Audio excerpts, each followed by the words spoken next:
মুখ্যমন্ত্রীর ঘোষণা অনুযায়ী নতুন প্রকল্পে সামিল হলো যুব শক্তি ভরসা কার্ড।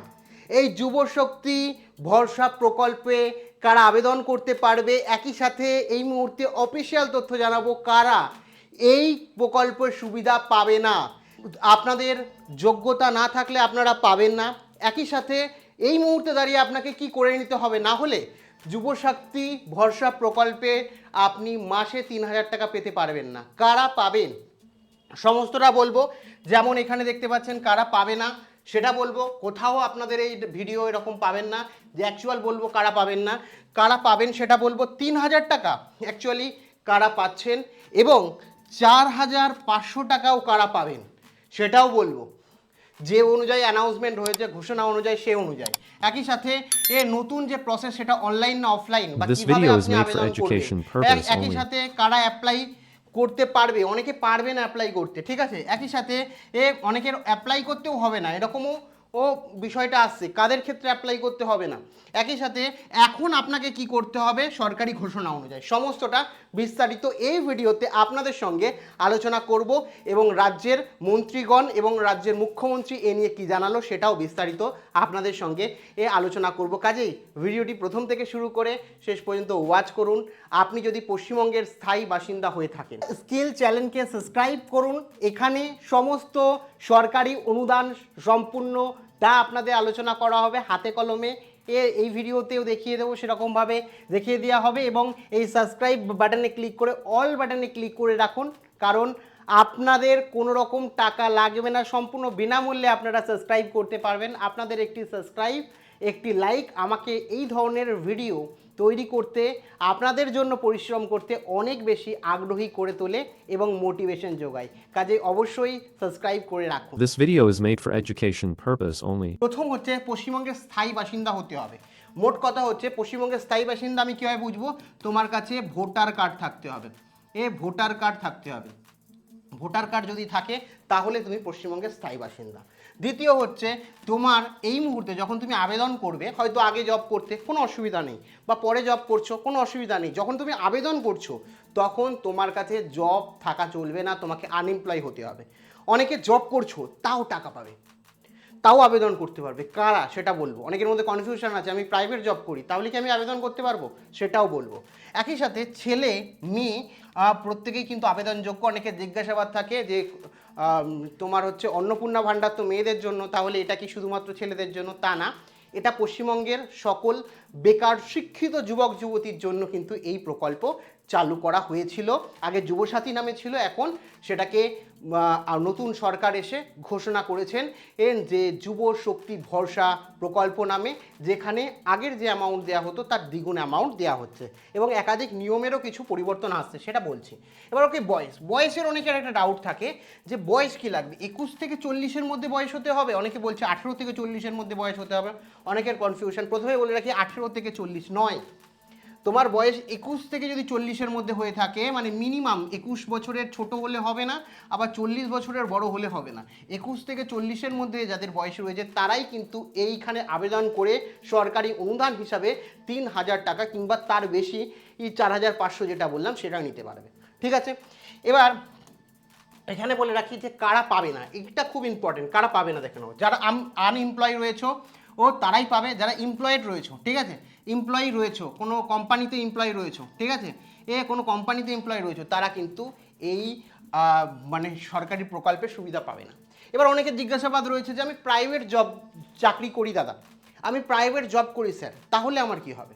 তো এই ক্ষেত্রে তোমাদের প্রত্যেকে বলে রাখি, তোমরা যারা প্রাইভেট চাকরি করো তাও তোমরা এই সুবিধা পেতে পারো, কিন্তু একটা কন্ডিশন আছে। প্রাইভেট জব যদি উইদাউট পিএফ এসআই হয়ে থাকে, উইদাউট পিএফ হয়ে থাকে তাহলে কিন্তু তুমি পাবে। তুমি যদি প্রপার কোম্পানিতে রেজিস্টার করো, তোমার যদি স্যালারি অ্যাকাউন্ট থেকে থাকে, ঠিক আছে, স্যালারি অ্যাকাউন্ট থেকে থাকে তাহলে কিন্তু তুমি পারবে না। আদারওয়াইজ যাদের ধরো প্রাইভেট জব রয়েছে উইদাউট কোনো কিছু নেই, হাতে পেমেন্ট নাও বা অনলাইনে জাস্ট গুগল পের মাধ্যমে পেমেন্ট করে দেয়, কোনো অফিসিয়াল কিছু নেই, কাজ করছো, কেউ ধরো টিউশন করেও টিউশনি করছো কিন্তু মাসে 30,000 ইনকাম করছো, 40,000 ইনকাম করছো, সেও এমপ্লয় সরকারের নজরে। একই সাথে ধরো তুমি এমন কোনো কাজ করছো যেটা হচ্ছে ব্যবসা করছো, কিন্তু কোনো পিএফএসআই নেই, সরকারিভাবে কোনো রকম জবের সঙ্গে তুমি যুক্ত নেই, সেক্ষেত্রে তুমি আনএমপ্লয়। ঠিক আছে, সরকারের ভাষায় বলছি, যেটা বাস্তব সেটা বলছি। কেউ হয়তো সরকারি চাকরি বা প্রাইভেট জব করে সেক্টর 5-এ জব করছে, কেউ হয়তো 15,000 টাকা মাসে ইনকাম করছে, সে সরকারের চোখে এমপ্লয়েড। আর যে ধরো ব্যবসা করছে বাড়িতে 30-40,000 টাকা ইনকাম করছে, সে সরকারের চোখে আনএমপ্লয়েড। ঠিক আছে, এখানে বুঝতে হবে। সেই কারণে তুমি যদি প্রাইভেট জব করো উইথ পিএফ এবং এসআই, যদি পিএফএসআই থাকে তাহলে কিন্তু তোমরা আবেদন করতে পারবে না। যদি আবেদন করো পরবর্তীকালে সমস্যা হতে পারে। ভেবেও না যে যুবসাথী পেয়েছি বলে এটাও পেয়ে যাব।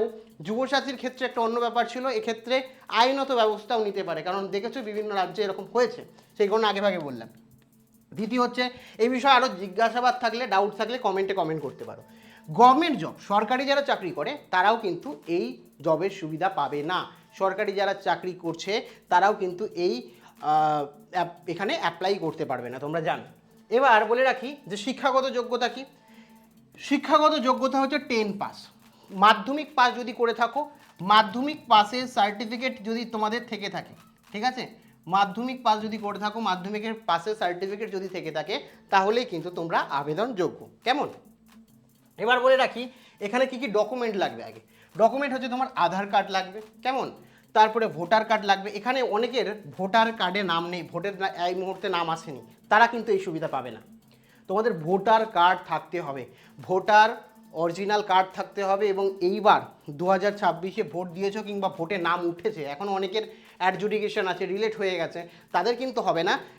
ভোটার কার্ডে নাম থাকতে হবে, ভোটে নাম থাকতে হবে, এবং বয়সের প্রমাণপত্র দিতে হবে। আমি যে বললাম যে 21 থেকে 40-এর মধ্যে বয়স হতে হবে, তার মধ্যে যে তোমার বয়স তার অনুযায়ী বয়সের প্রমাণপত্র হিসাবে বার্থ সার্টিফিকেট দিতে পারো, কিংবা মাধ্যমিকের যে আধার কার্ড আছে, মাধ্যমিকের যে অ্যাডমিট কার্ড আছে সেই অ্যাডমিট কার্ড দিতে পারো, এবং একটা ছবি লাগবে তোমাদের। ঠিক আছে, এছাড়া যে তুমি 10 পাস করেছো, 10 পাসের তোমার মার্কশিট বা সার্টিফিকেট দিতে হতে হবে। তারপরে তোমার ব্যাংকে যে টাকাটা ঢুকবে, যে ব্যাংকে ঢোকাতে যাও তার পাসবুক দিতে হবে। এই সমস্ত ডকুমেন্টেশন দিয়ে কিন্তু তোমাকে আবেদন করতে হচ্ছে, অনলাইন কিংবা অফলাইনে। এবার বলে রাখি যে সরকারি অনুদান 3,000 টাকা কবে পাবে। রাজ্যের মুখ্যমন্ত্রী জানিয়ে দিয়েছে যে 3,000 টাকা করে পাবে প্রতি মাসে, এবং সেটা হচ্ছে 1 জুন থেকে অ্যাকাউন্টে ঢুকবে। তাহলে কবে থেকে আবেদন শুরু হবে বলছি, 1 জুন থেকে তোমাদের এই সমস্ত বিষয় শুরু হচ্ছে। কিন্তু কেউ আমি বললাম যে 4,500 টাকাও পেতে পারো। কারা পাচ্ছ?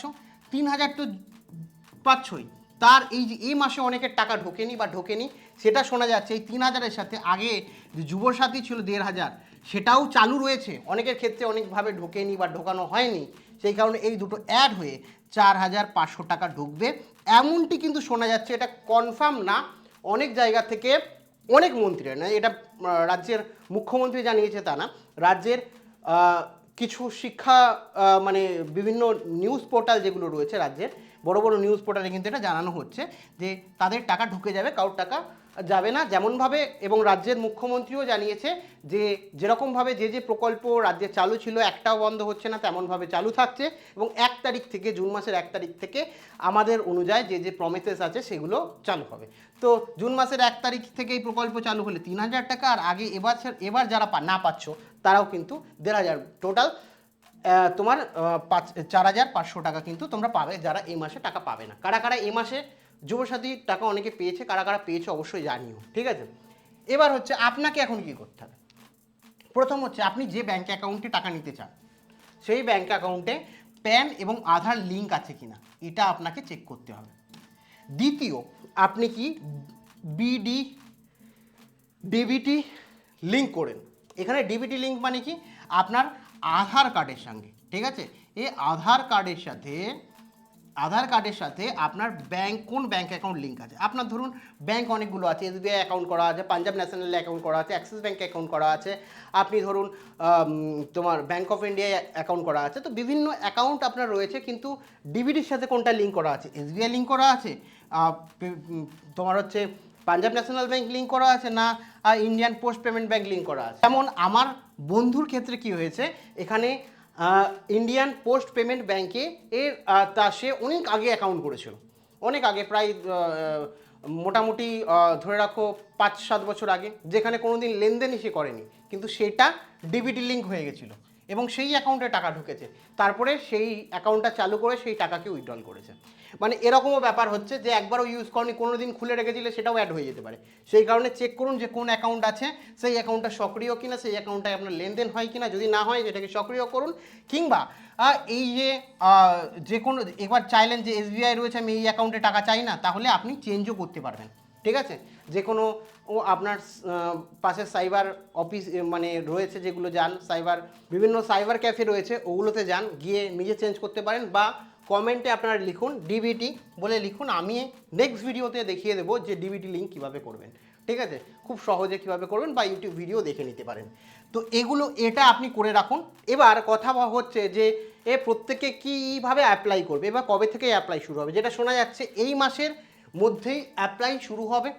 যারা নিউ আছে তারা অ্যাপ্লাই করবেন, আর যারা অলরেডি নিউ নেই, যারা আগে যুবসাথী পেতেন, তাদের অ্যাপ্লাই না করলেও হবে। এখন এটা কনফার্ম কিনা সে না, কিন্তু যেটা শোনা যাচ্ছে যে, এবং আমরা যেটা দেখেছি যে কেন্দ্রের বা এই যে সরকার যত প্রকল্প দিয়েছে অন্যান্য রাজ্যে, সমস্তটাই বেশিরভাগ ক্ষেত্রেই অনলাইনে হয়েছে। বলে রাখি, অনেকের অ্যাপ্লাই করতেও না হতে পারে, যারা ডিবিটি লিঙ্ক করে রাখবে, যেটা অন্নপূর্ণা ভাণ্ডারের ক্ষেত্রে বলা হয়েছে যে আর আবেদন করার প্রয়োজন নেই। বেশিরভাগ ক্ষেত্রেই বলা হয়েছে যে যারা অলরেডি পেত তাদেরকে ডিবিটি অ্যাকাউন্টে, মানে ডিবিটি যে অ্যাকাউন্ট লিঙ্ক আছে সেখানে কিন্তু যথাসময়ে প্রকল্পের অনুদান দিয়ে দেওয়া হবে। তো সেরকমভাবে তোমাদের ক্ষেত্রেও হতে পারে, সেই কারণে বারবার বলছি ডিবিটিটা করে রাখো। আর যারা ডিবিটি করতে পারছো না, সাইবার ক্যাফে গিয়েও পারছো না, সেক্ষেত্রে কমেন্টে লেখো ডিবিটি, বা ডিবিটি একটা ভিডিও বানিয়ে দিন, আমি ফোন দিয়ে কীভাবে ডিবিটি অ্যাকাউন্ট লিঙ্ক করতে হবে সেটা বলে দেবো। থ্যাংক ইউ, দেখা হচ্ছে পরবর্তী ভিডিও।